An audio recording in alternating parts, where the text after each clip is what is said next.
Hi hello crazy juice YouTube ఛానల్కు స్వాగతం. ఈ వీడియోనైతే అలసందకాయ కర్రీని అయితే ఇలా చేసుకోవాలనేది అయితే చూపిస్తున్నాను. క్రేజీ జ్యూస్ యూట్యూబ్ ఛానల్ని ఇలాగే సపోర్ట్ చేయండి, సబ్స్క్రైబ్ చేసుకోండి,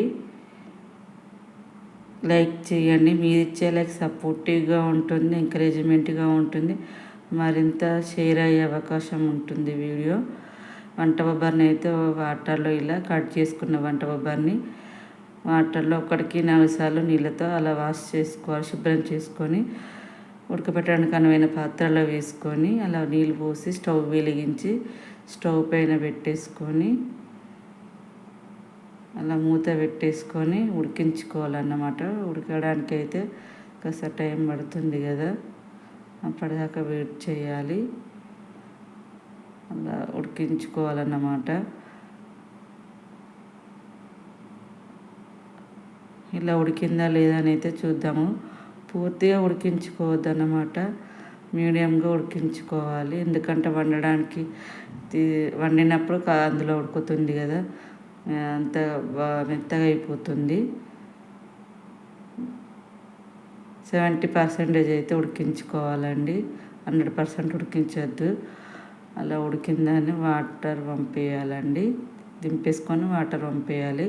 ఇప్పుడు మనమైతే కర్రీ వండడానికి అనువైన పాత్రను తీసుకొని స్టవ్ పైన పెట్టేసి స్టవ్ వెలిగించి పాత్ర వేడెక్కేదాకా చూడాలండి. పాత్ర వేడవడానికి అయితే కాస్త టైం పడుతుంది.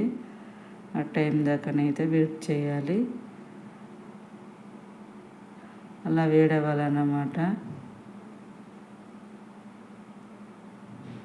మనమైతే ఉడికించుకున్నాను ఇలా వాటర్ పంపేసుకొని ఇలా పక్కన ఉంచుకోవాలి. మన పాత్ర వేడైంది కదండి, సరిపోయినంత ఆయిల్ అయితే పోద్దాము.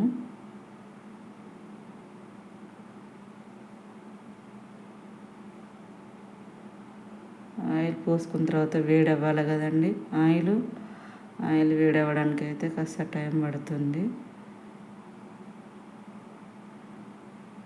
చూద్దాం ఆయిల్ వేడెక్కిందా లేదని. అయితే వేడైతే అయిందండి. ఇప్పుడు జీలకర్ర చేద్దాము.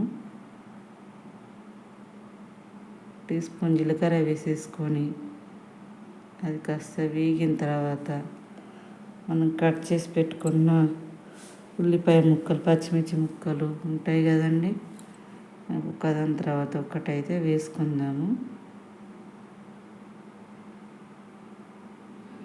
ఉల్లిపాయ ముక్కలు, పచ్చిమిర్చి ముక్కలు,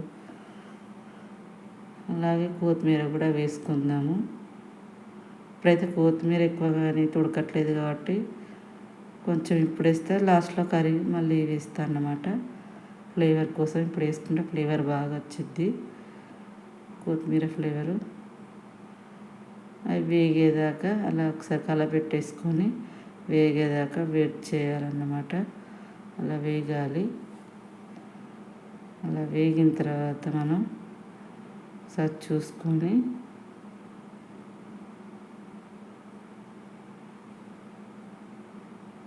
అలా అడగంటకుండా కలుపుతూ ఉండాలన్నమాట.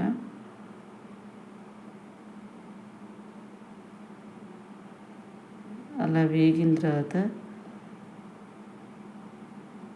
1/2 టీ స్పూన్ పసుపు, 1/2 టీ స్పూను అల్లం వెల్లుల్లి పేస్టు వేసి ఒకసారి అంతా కలిసేటట్టుగా కలుపుకోవాలి.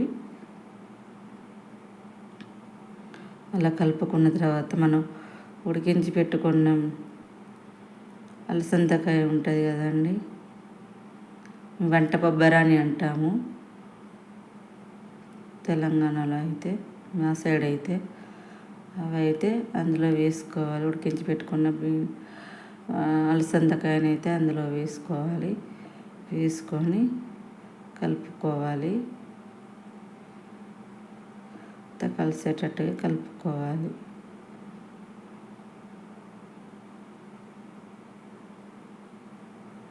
మొత్తం కలిసేటట్టుగా అలా కలుపుకొని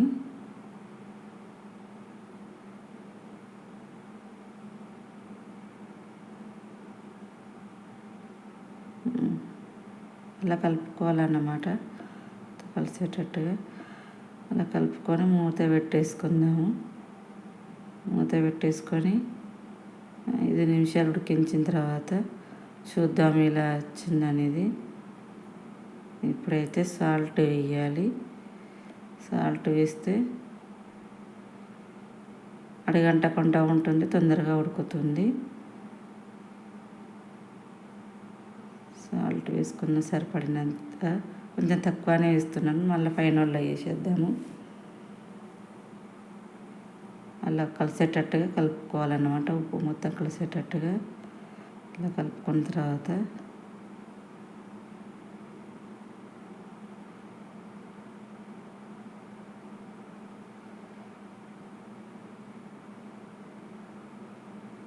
మూత పెట్టేద్దాము. మూత పెట్టేసి మరొక 5 నిమిషాలు అయితే ఉడికిద్దాము. అలా ఉడికిన తర్వాత చూసారు కదా, అలా ఉడికింది. అలా ఉడికిన తర్వాత తగినంత మళ్ళీ ఒకసారి కలుపుకొని అలా కలుపుకోవాలి. అలా కలుపుకొని తగినంత కారం అయితే వేసుకోవాలండి, సరిపడినంత. నేనైతే 2 టేబుల్ స్పూన్లు వేసాను, సరిపోతుంది ఆ కర్రీకి. అలా కలిసేటట్టుగా కలుపుకోవాలి.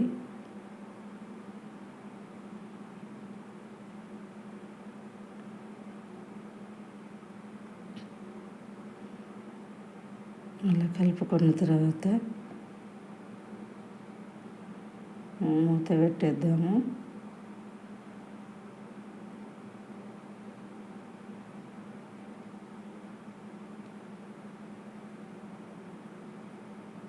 అంతా కలిసేటట్టుగా కలుపుకోవాలన్నమాట.